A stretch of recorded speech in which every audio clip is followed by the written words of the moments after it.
We are fortunate indeed in the combination we have on the platform now, because we not only have a very distinguished American as a speaker, but we also have our guest of honor for tomorrow night's dinner to introduce him.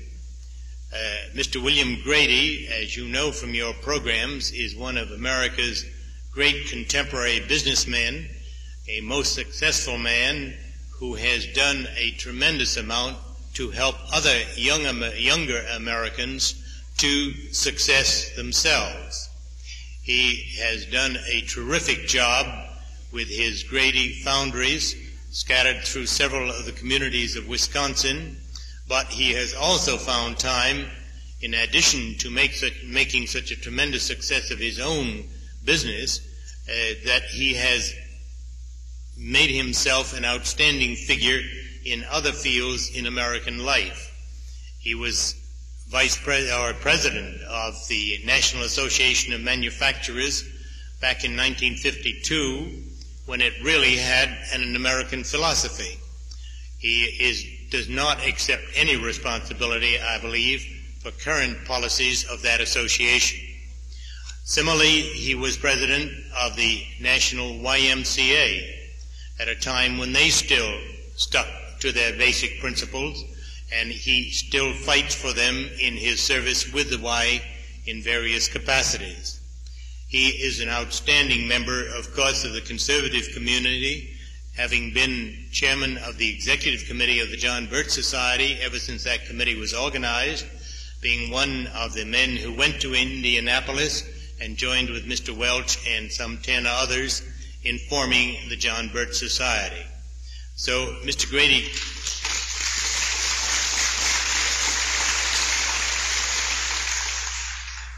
comes to us this afternoon not for the first time. He was here a couple of years ago when he took part in a businessman seminar, but we are delighted to have him back.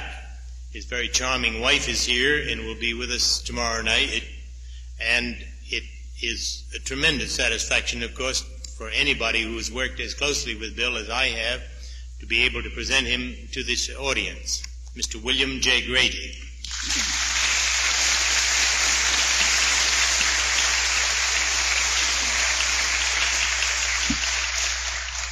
Thank you, Larry.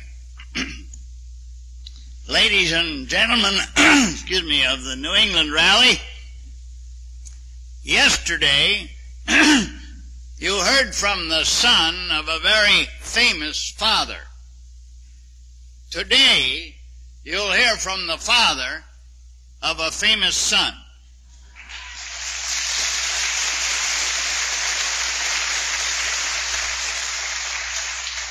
Our speaker today is the great-grandson of Apostle Ezra Taft Benson, one of the pioneers to enter Salt Lake City with Brigham Young in 1847. Mrs. Benson, the former Flora Smith Emerson, and Mr. Benson are the parents of 6 children. 4 girls and 2 sons, as I indicated, one of whom spoke to you yesterday. Mr. Benson has been a very active man in many affairs and capacities. He has probably all of the awards for scouting that are available for the work that he has done with the Boy Scouts. He is the recipient of 11 honorary doctorates. He's on the board of several large corporations. Since 1943, he has served as a member of the Council of 12 Apostles of the Church of Latter-day Saints. After World War II, as head of the church, he was the head of the church's European mission and did a great service over there. In fact, I understand he's had a 2nd term in that capacity. I'd like to say to you that in a personal visit, with the late President McKay of the church, I sensed a appreciation of how deeply they regard and how highly they regard Mr. Benson. An acknowledgement from his peers of the depth of his sincerity and his character. In 1952, President Eisenhower appointed him to his cabinet as Secretary of Agriculture, and he served for the full 2-year term. Two terms, 8 years. And so for the topic, America Challenged, I am very proud and doubly honored at this rally for this privilege of presenting to you a great apostle of the Lord, a great American, my friend, the Honorable Ezra Taft Benson.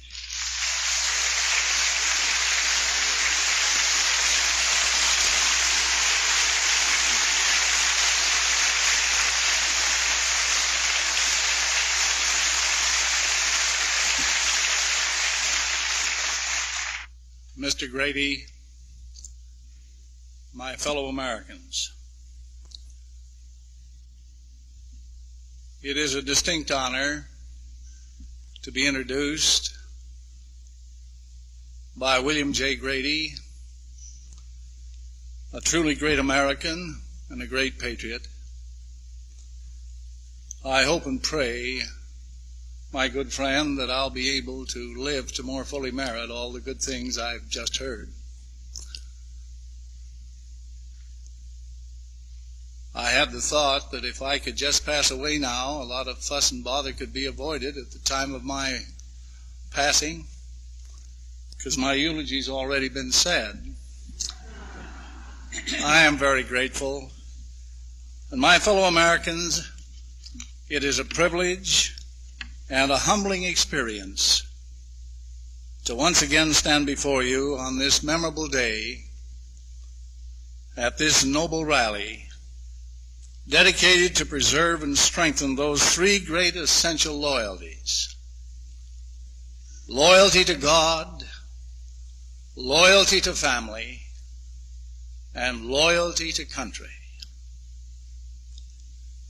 Not too many miles from here rests a great boulder on Lexington Green.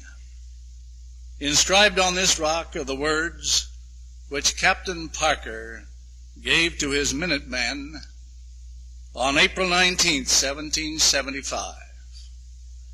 He said, "Stand your ground.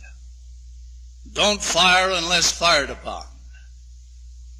But if they mean to have war, let it begin here." And it began. Said Webster, "They poured out their generous blood like water before they knew whether it would fertilize the land of freedom or of bondage." But my fellow Americans, they aroused their fellow Americans. Within 1 year, John Adams faced the body of men who were deliberating on whether to adopt the Declaration of Independence.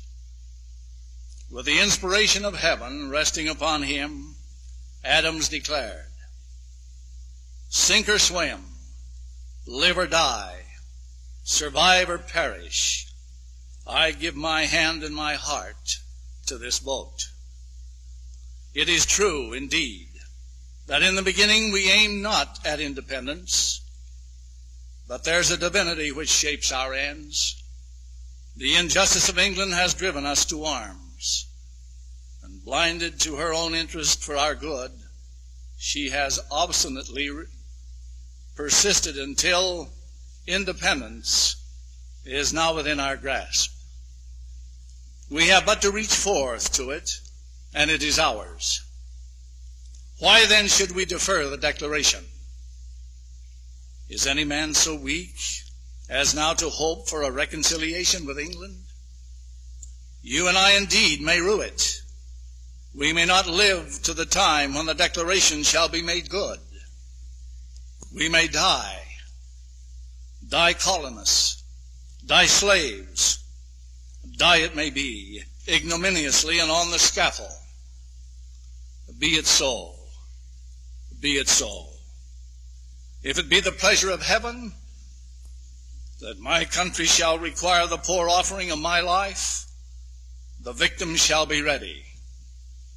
But while I do live, let me have a country, or at least the hope of a country, and that a free country.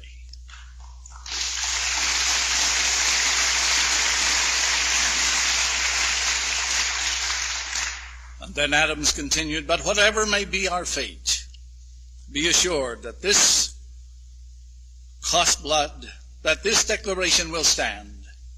It may cost treasure and it may cost blood, but it will stand and it will richly compensate for both. Through the thick gloom of the present, I see the brightness of the future as the sun in the heaven. We shall make this a glorious and immortal day. When we are in our graves, our children will honor it. They will celebrate it with thanksgiving, with festivity, with bonfires and illuminations. On its annual return, they will shed tears, copious, gushing tears, not of subjection and slavery, not of agony and distress, but of exultation, of gratitude, and of joy. Sir, before God, I believe the hour is come. My judgment approves this measure, and my whole heart is in it. All that I have and all that I am and all that I hope in this life, I am now ready to stake upon it. And I leave off as I began, that live or die, survive or perish, I am for the Declaration. It is my living sentiment, and my blessing of God, it shall be my dying sentiment. Independence now, and independence forever.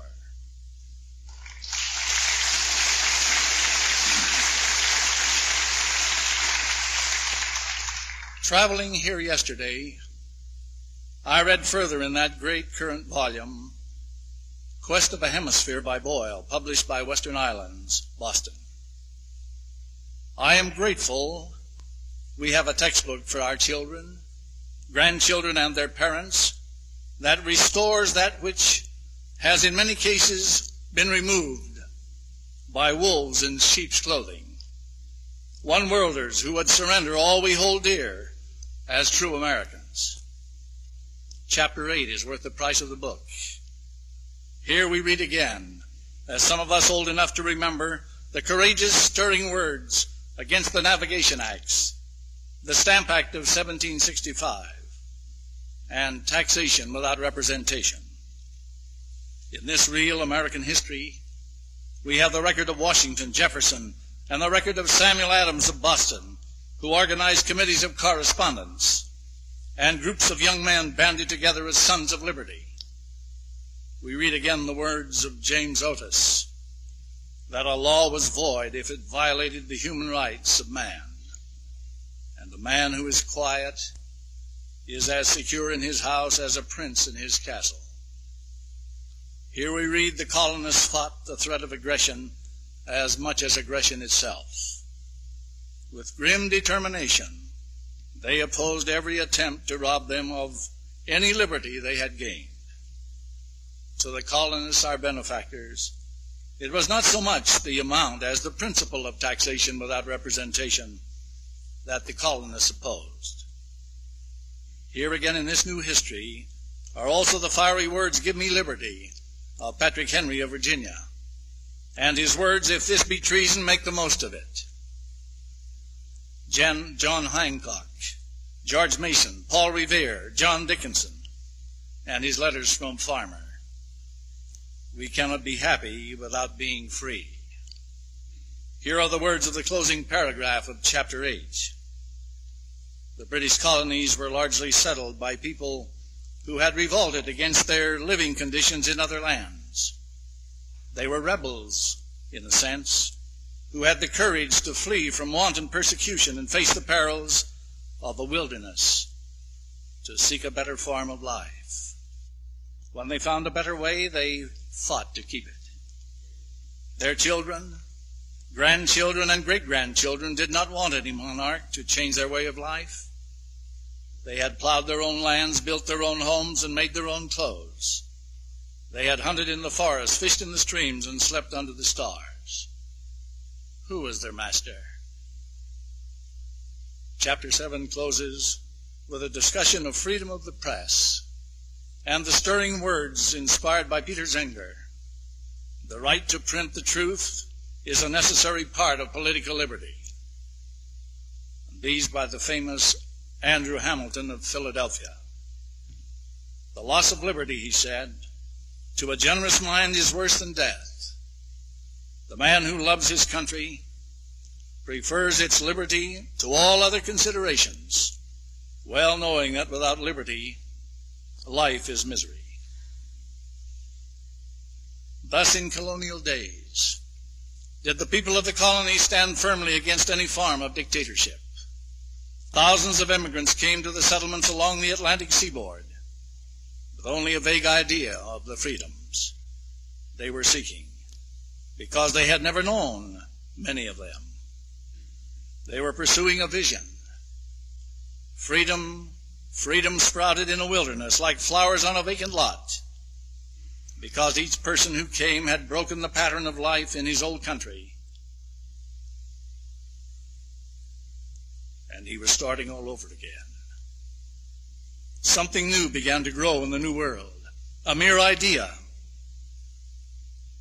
With their freedom to come and to go, to buy and to sell, people began to question the right of government to interfere with their freedom to come and go, to buy and to sell, to own or lease, to talk or listen, to vote and elect. In other words, people began to think they had the right to govern themselves.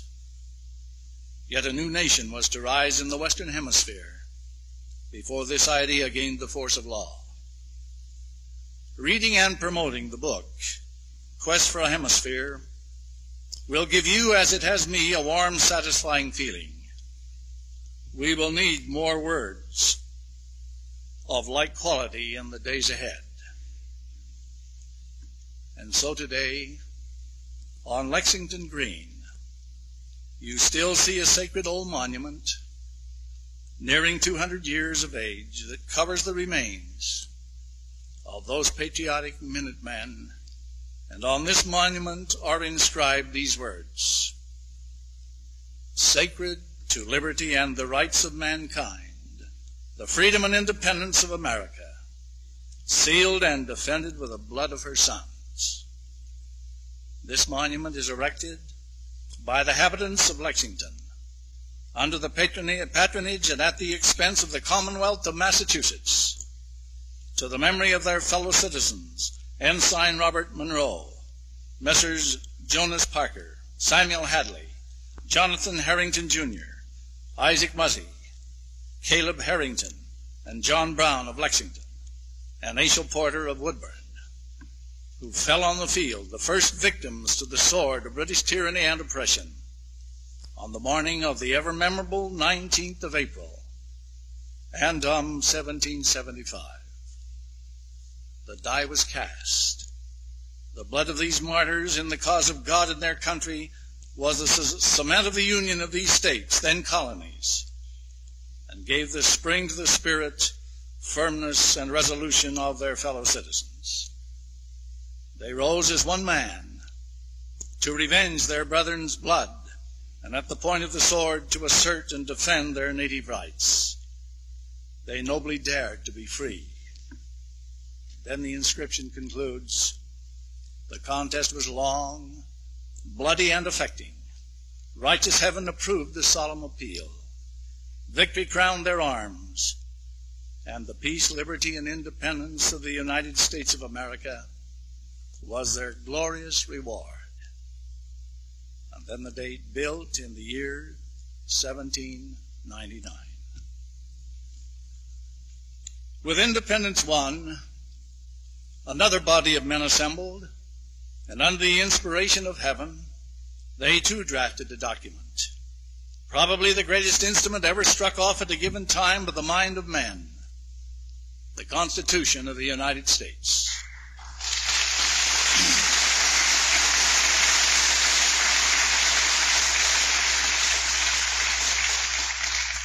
Said J. Reuben Clark, that great constitutional lawyer, the framers of the Constitution were not political tyros, flying a political kite to keep in order the hen house, that is, the colonists. They were men widely experienced in the affairs of government. The Constitution was not the work of cloisters, fanatical theorists, but of sober, seasoned, distinguished men of affairs, drawn from the various walks of life. They included students of wide reading and great learning in all matters of government. The Constitution was born not only of the wisdom and experience of the generation that wrought it, but also out of the wisdom of the long generations that had gone before and which had been transmitted to them through tradition and the pages of history. These were the horse and buggy days, as they have been called in derision. These were the men who traveled in the horse-drawn buggies and on horseback. But these were the men who carried under their hats, as they rode in the buggies and on their horses, a political wisdom garnered from the ages. As giants to pygmies are they when placed alongside our political emigres and their fellow travelers of today.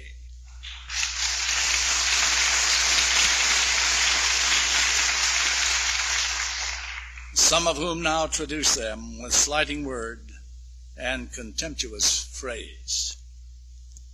Those two documents, my fellow Americans, the Declaration of Independence and the Constitution of the United States, resting on the bedrock of the love of the Lord and of liberty, became the foundation of our republic. And from this foundation has come the greatest civilization on the face of the earth. But for every righteous principle, the devil seems to design a counterfeit. And so while our Constitution was being established in the land of America, a land choice above all other lands, the forces of evil across the world were laying the foundation of modern-day godless communism. Marx wanted to dethrone God and to destroy capitalism. In the Communist Manifesto, Marx called for the forcible overthrow of all existing social conditions, and Lenin demanded, quote, a small, tight kernel consisting of reliable, experienced, and steeled workers with responsible agents in the chief districts and connected with all the rules of strict conspiracy. And from this foundation of communism has come the greatest tyranny ever imposed on mankind in recorded history. Today, communism represents the greatest threat to peace, prosperity, and the spread of God's word on the face of the earth. Recently there was published a series of articles based on the observations of a number of historians, Spengler, de Reincourt, Ferrero, Gibbons, and some others. The author told how Rome had known a pioneer beginning not unlike our own pioneer heritage, and then entered into 2 centuries of greatness, reaching its pinnacle in the second of those centuries, going into a decline and collapse in the third. Yet the sins of decay were becoming apparent in the latter years of the 2nd century. It is written that there were vast increases in the number of the idle rich and the idle poor. The latter, the idle poor, were put on a permanent dole, a welfare system not unlike our own. As this system became permanent, the recipients of public largesse increased in number. They organized into a political bloc with sizable power. They were not hesitant about making their demands known. nor was the government hesitant about agreeing to their demands. And with ever-increasing frequency, would-be emperors catered to them. The great solid middle class, Rome's strength then as ours is today, was taxed more and more to support a bureaucracy that kept growing larger and even more powerful. Surtaxes were imposed upon incomes to meet emergencies. The government engaged in deficit spending. The denarius, a silver coin similar to our $50, began to lose its silvery hue. It took on a copper color as the government reduced the silver content.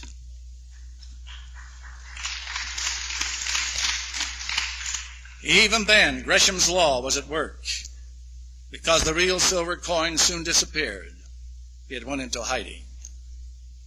And the historians continue, military service was an obligation highly honored by the Romans. Indeed, a foreigner could win Roman citizenship simply by volunteering for service in the legions of Rome. But with increasing affluence and opulence, the young men of Rome began avoiding this service, finding excuses to remain in the soft and sordid life of the city. They took to using cosmetics and wearing feminine-like hairdos and garments, until it became difficult, the historians tell us, to tell the sexes apart. Among the teachers and scholars was a group called the Cynics, whose number let their hair and beards grow and who wore slovenly clothes and professed indifference to worldly goods as they heaped scorn on what they called middle-class values. Continuing the historian's report, the morals declined. It became unsafe to walk in the countryside or on the city streets. Rioting was commonplace, and sometimes whole sections of towns and cities were burned. And all the time the twin diseases of confiscatory taxation and creeping inflation were waiting to deliver the death blow. Then finally all these forces overcame the energy and ambition of the middle class, and Rome fell. We are now approaching the end of our 2nd century. I recently returned from 2 weeks in war-threatened and war-torn Asia. While there, I held 6 meetings with Mormon servicemen in Vietnam. In combat dress, sometimes with guns stacked in the corner of the chapel, these faithful Latter-day Saints, bearers of the priesthood, strained to hear gospel messages above the roar of helicopters and jet fighters, leaving or returning from bombing missions with the background of gunfire heard in the distance.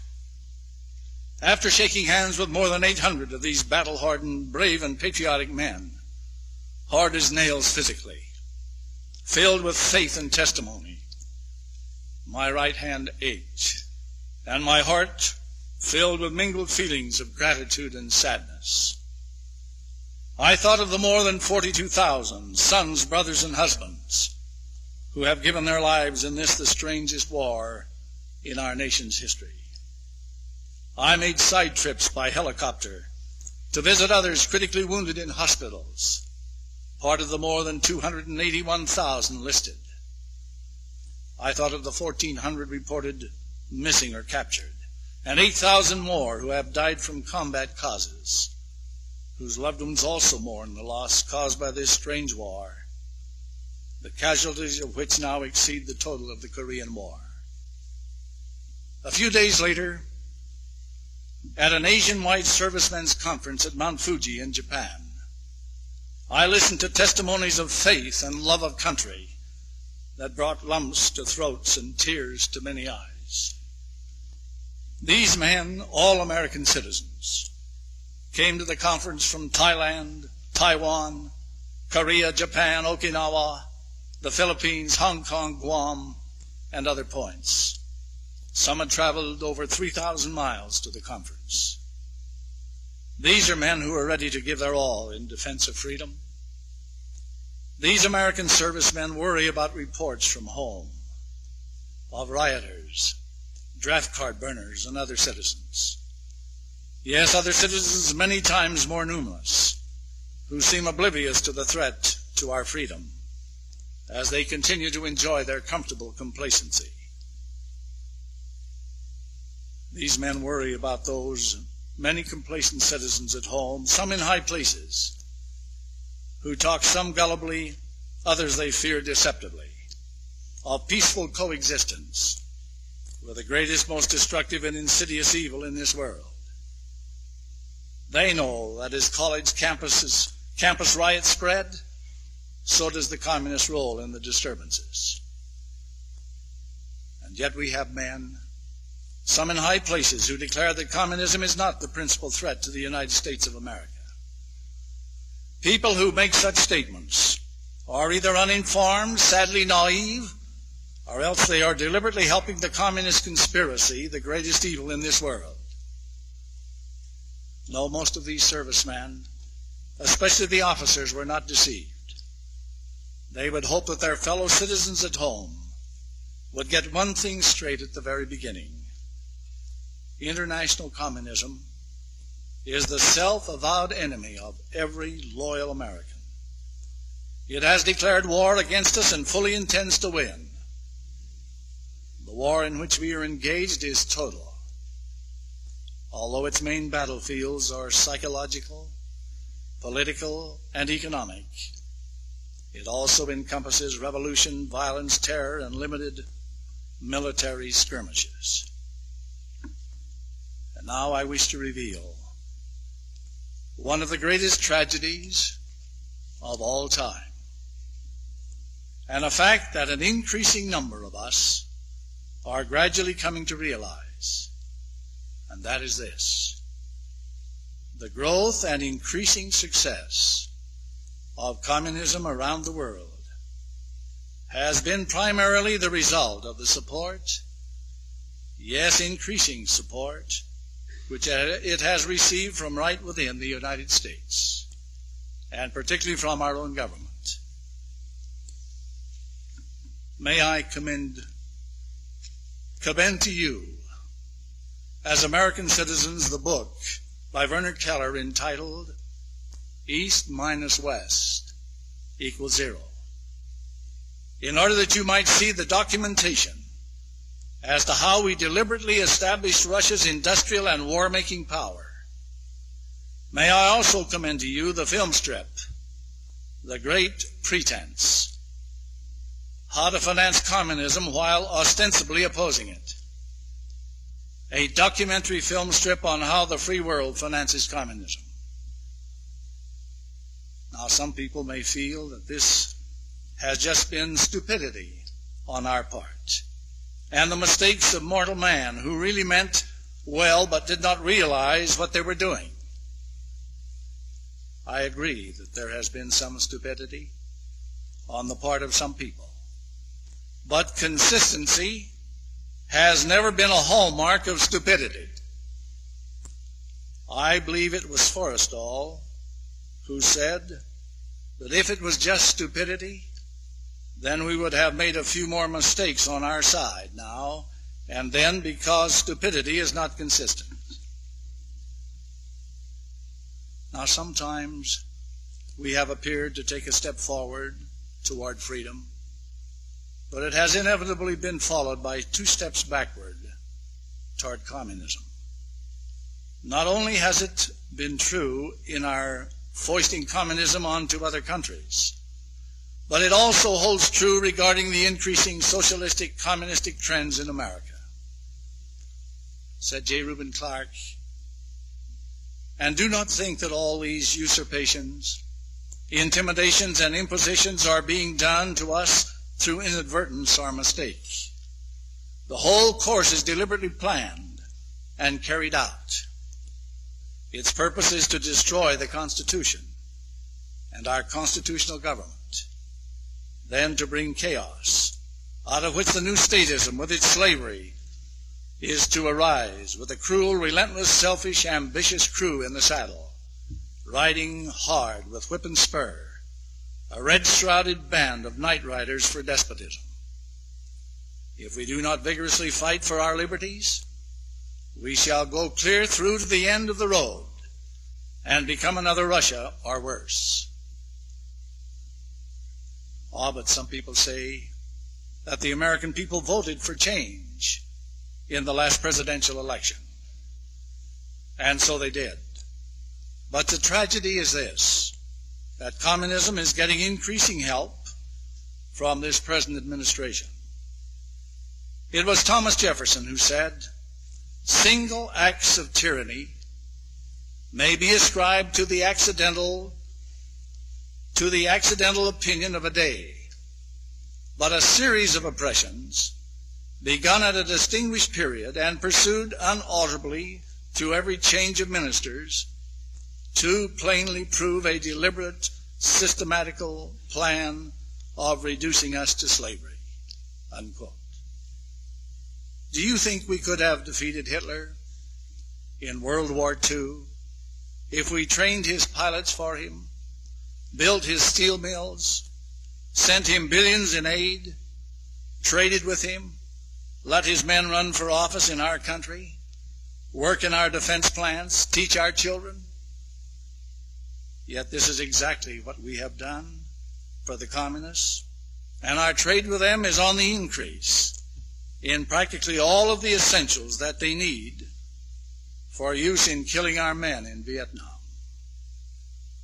President Clark said further, "I have wished to bring together and to call to your attention a number of matters, the close relationship of which it is easy to miss, and to indicate to you that so assembled they make a pattern which cannot be accounted for except on the theory that some group of minds is working out a diabolical plan for the destruction of our liberties and freedom, our divinely inspired Constitution, and the government our fathers set up thereunder, and the wiping out of our constitutional guarantees, and the free lives, the security, the happiness, and the blessings we have enjoyed thereunder."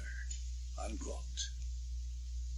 All the objectives which the communists are presently pressing for, how many can you name where they are not presently succeeding in this country? The Communist Party line is for increased East-West trade, peaceful coexistence, disarmament talks, reduction in military spending, and so on. Are they succeeding? Even back in the FBI annual report for fiscal year 1964, J. Edgar Hoover reported as follows: "The signing of the Partial Nuclear Test Ban Treaty was interpreted by the Communist Party USA as resulting from a shift in the world balance of forces in favor of communism, and as a turning away from capitalism toward socialism." Unquote. Yet what has happened since then? Well, the communists pushed for the Non-Proliferation Treaty, and our Senate passed it, and President Nixon signed it, and so the list goes on and on. May I encourage you, if you want to get a better understanding of what the score really is, to purchase the latest issue of American Opinion magazine. This is their annual scoreboard issue, where every major nation of the world is given an estimated percentage of the communist influence or control over that particular country. This is accompanied with an analysis from competent authorities of the situation in the major geographical sections of the world. Now, what are we going to do about it? Said Whittier, "Where's the manly spirit of the true-hearted and the unshackled gone? Sons of old freemen, do we but inherit their names alone? Is the old pilgrim spirit quenched within us? Stoops the proud manhood of our souls so low that mammon's lure or party's wile can win us to silence now? Now when our land to ruin's brink is verging, in God's name let us speak while there is time. Now when the padlocks for our lips is forging, silence is a crime. And so let's speak up.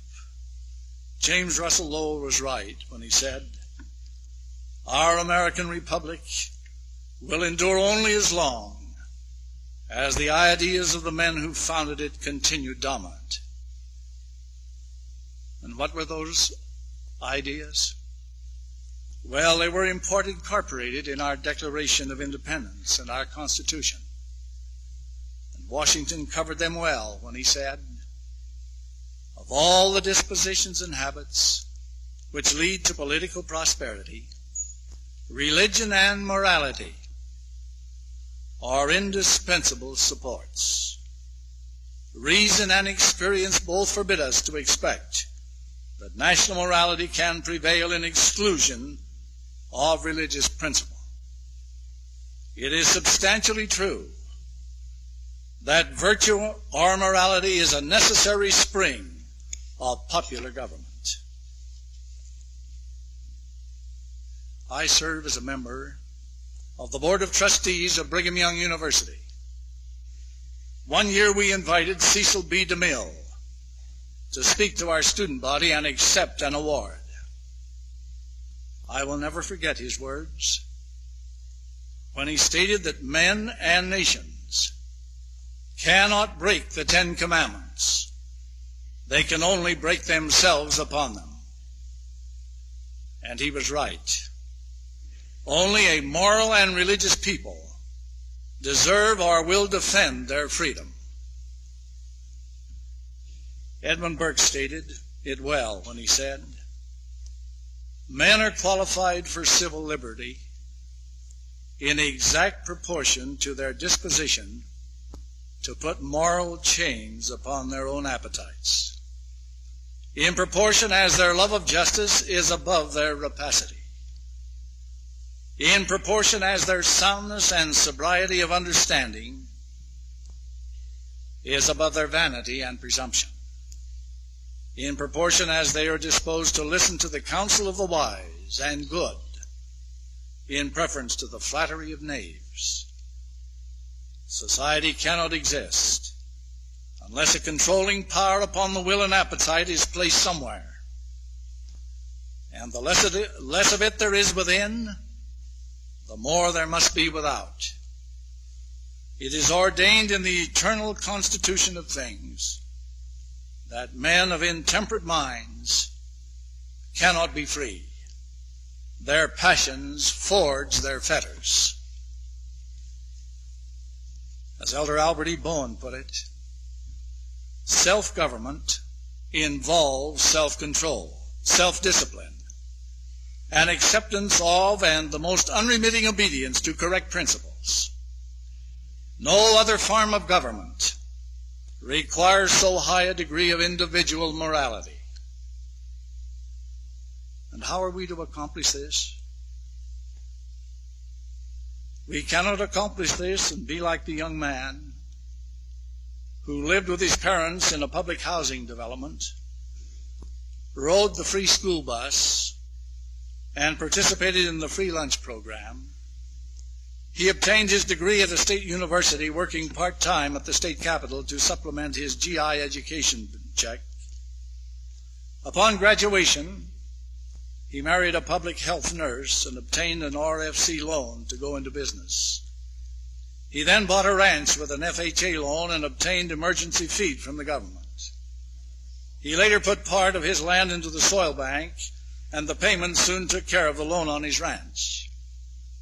The government helped to clear his land, and the county agent showed him how to terrace it. Then the government built him a fish pond and stocked it with many fish. The government guaranteed him a sale for his farm products at highest prices. His children grew up, entered public schools, ate free lunches, rode free school buses, and swam in public pools. He signed a petition seeking federal assistance in developing a doubtful industrial project to help the economy of his area.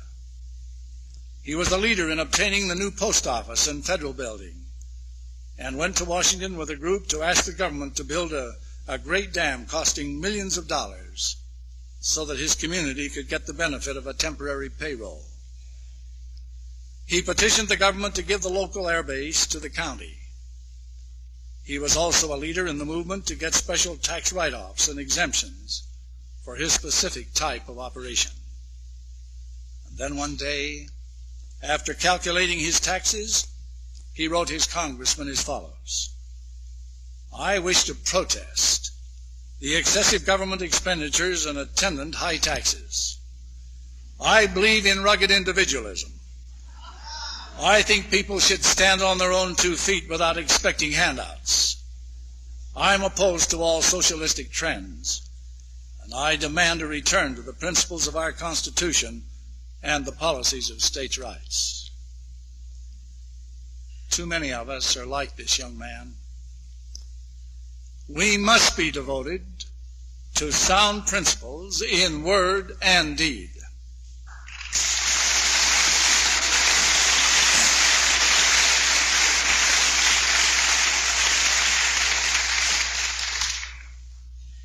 If we are going to save this great country, which we love so much, we must put principle above party, principle above pocketbook, and principle above popularity.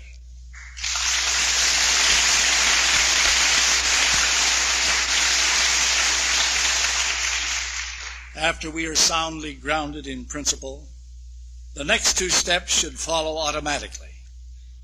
First, we must be well informed from sources that are consistently accurate on the things of greatest consequence. And second, we must take action after we have done our homework and become informed.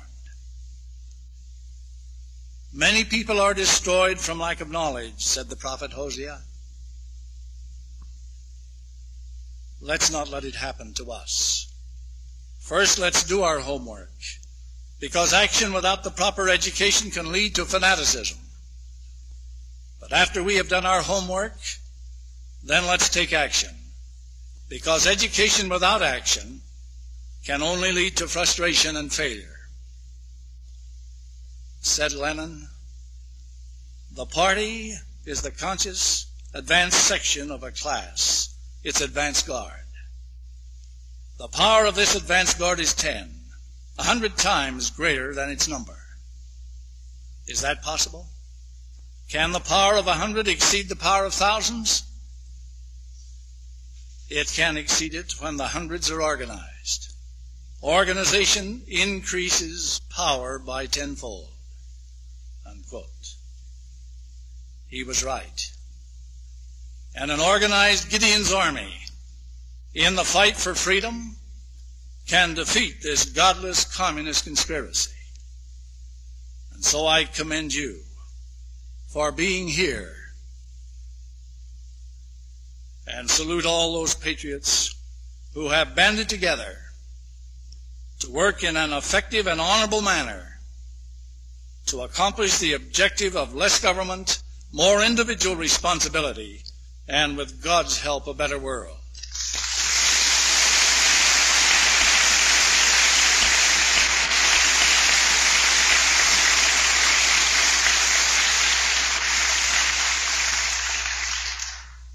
May God bless you and all of us, and may God bless America and preserve our divine Constitution and the republic which he established thereunder, is my wish and humble prayer. Thank you very much.